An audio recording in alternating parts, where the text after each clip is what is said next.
Hello everyone, I want to tell you how to prepare for the synthesis time to write. Let's see, make sure. All right. Synth essay. If you want to acquaint yourself with what it looks like, go down to this link right here. It'll take you to the 2019 synth prompt. Obviously, I won't be giving you that one because I'm going to be using that as a model. If you want to look at another synth prompt, you can look at the college football prompt that I used at the beginning of this unit, the one that I made about whether college football has a place in secondary schools. But the point is, with this prompt, you get a question, you get some context, then you get the question, and then you get sources. 6 sources, sometimes up to 8 sources. And you have to craft an essay responding to it that uses 3 or more sources. We're going to give you 65 minutes to complete the timed write whenever you indeed take this timed write.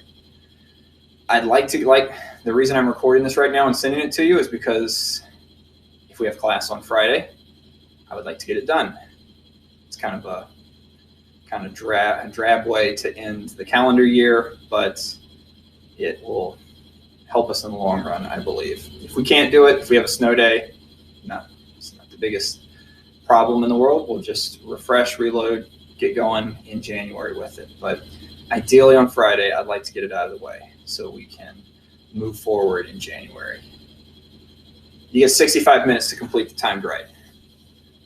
Because you get a packet of sources that take longer to read than a rhetorical analysis prompt. We're giving you an extra 5 minutes because it's going to be super annoying to scroll through these sources on a screen and not have them in your hands physically. So if you're able to print the packet of sources, I would highly recommend you do so. Otherwise, as I say here in the notes, I recommend having a notepad with which to take notes on each source. So as you can see, A through each source is a different page. A, B, C, D, E, and F. And then it gets to the rhetorical analysis prompt. So if I were printing this, I would print pages 2 through 8. 2 through 8. And then you got to figure out what the question is for this one. What it's asking you to do is write a well-written essay in which you develop your position on the most important factors an individual or agency should consider when deciding whether to establish a wind farm. It's slightly different from some of the prompts we've been doing where you have to take a stance on something. And really that's kind of the 2 different types of prompts they have. They have prompts that ask you to consider factors, and they have prompts that ask you to take a stance on a topic. But in both cases, they give you a variety of positions and they allow you to craft a very nuanced position on it that can allow for all the complexity of this issue. Okay. So pacing, I recommend you spend 2 minutes reading the prompt and making sure you understand the prompt.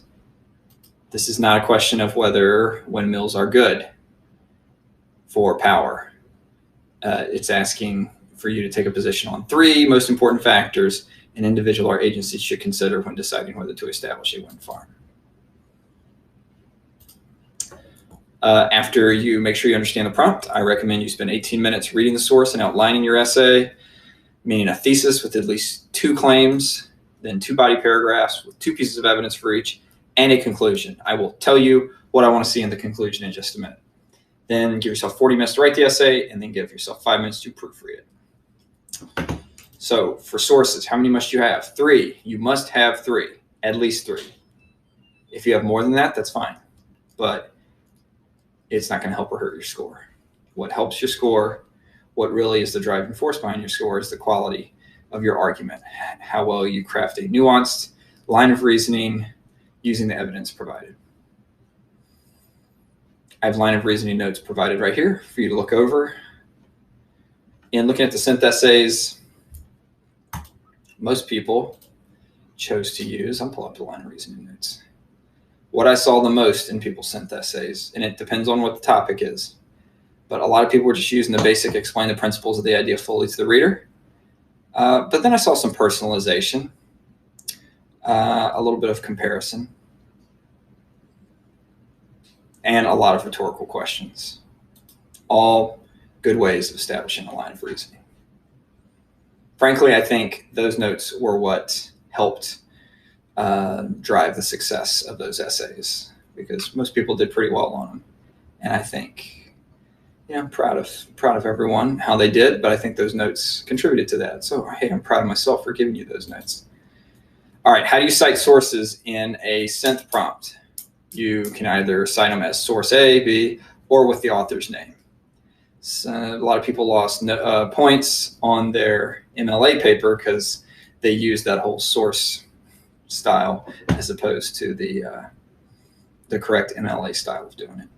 For a College Board synth paper, they want citations for your sources, and it can either be through source A or through the author's name.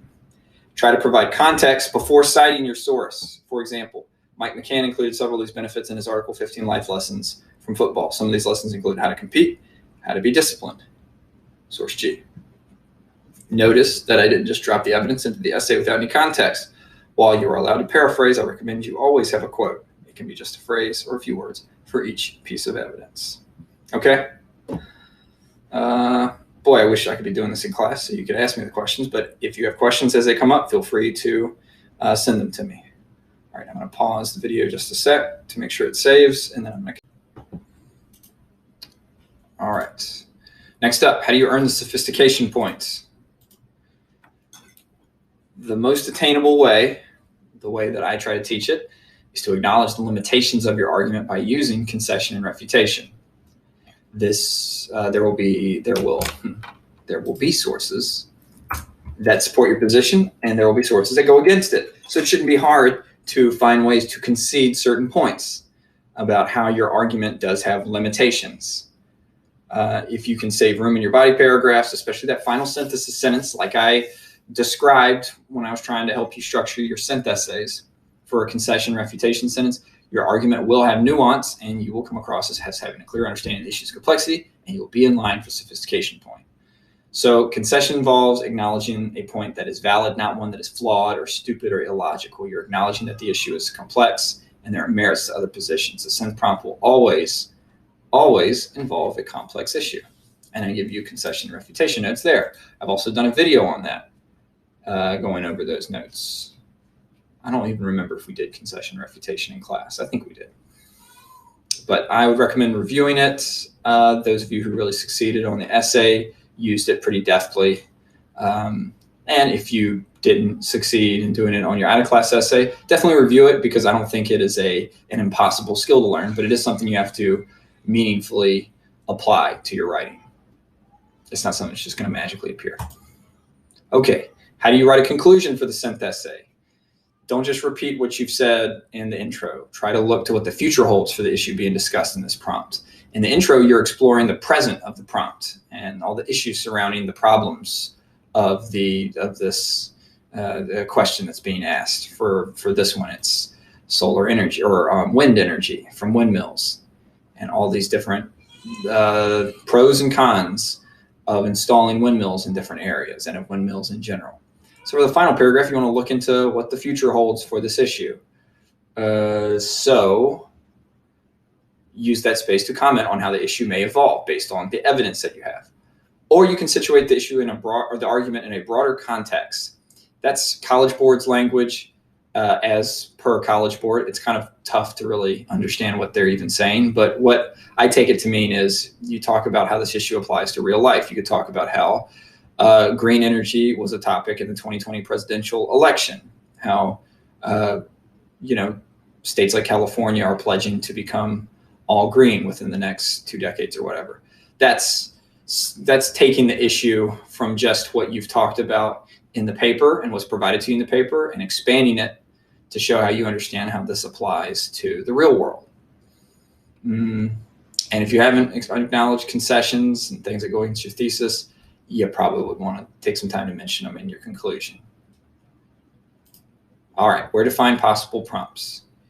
This is going to be easy to study for and to look at what you could potentially get, because I'm telling you where to go. I give you the link right here. It's going to take you to College Board's website. And to see the prompts, just click down and click the free response question. And scroll down. Oops, yeah. And so on and so forth. I'm going to only go as far as 2012 looking for a possible prompt. I've decided on what prompts I want to give, but I haven't decided which class is getting which prompt. So I just recommend you acquaint yourself with 2018 through 2012, and that'll put you in a good place to succeed. Don't memorize or try to mimic the student samples, partly because the student samples, a lot of times the ones they hold up as being really good, I don't think would earn a 6 with the new rubric, because only the ones in 2019 are graded with the new rubric, and the ones before that are graded on this 1 through 9 holistic scale that is way more ethereal in the judgment. It's not as easy to pin down why it earned the score it did. And for that reason, a lot of them, just in my opinion, aren't as coherently, logically written. So what I'm saying is really just focus more on being familiar with the prompts themselves and what they ask and what they look like. And like I said, yeah, you don't have to bother going past 2012 looking at the prompts, because I'm not going to go past there. The synth essay, I believe, is the most recent one for the test. The test goes all the way back to, I think, the 80s, if I'm not mistaken, or maybe the early 90s. And it's evolved. It didn't start out exactly like it is now. All right, finally, I give you links for more sources. My original synth notes when we started this unit back at the beginning of the quarter, my sample synth essay for the football in school, in secondary schools, sample synth essays for the 2019, the windmill prompt. That's worth reading. Looking at those, especially the first 2 essays, it would be very instructive for you to look at the 2019 prompt, look at the sample essays they present, and admire how well they craft a response that deftly uses the structure we've talked about, concession and refutation, and just a general persuasive line of reasoning. And to that matter, I give you line of reasoning notes there again. Okay, I think that's it. Please contact me if you have questions about this. I was just talking to my wife upstairs about whether we'd even have school on Friday, and she doesn't think we will. And if we have like a 2-hour delay, I don't know what that's going to do to the actual time we have in class. So in any event, if you are watching this on your snow day, I do appreciate it. And it will help you. You will see dividends out of this on the test, in life, as you write rhetorically. This is the part of the video where I just kind of ramble on for a little bit. I'm going to stop. I'm tired. I'm doing well. And I'm really bummed that I'm not going to be able to see. Well, I mean, I'm recording this for 8th block. I'm bummed I'm not going to be seeing y'all. But if you're watching this and you're not in 8th block, that doesn't pertain to you.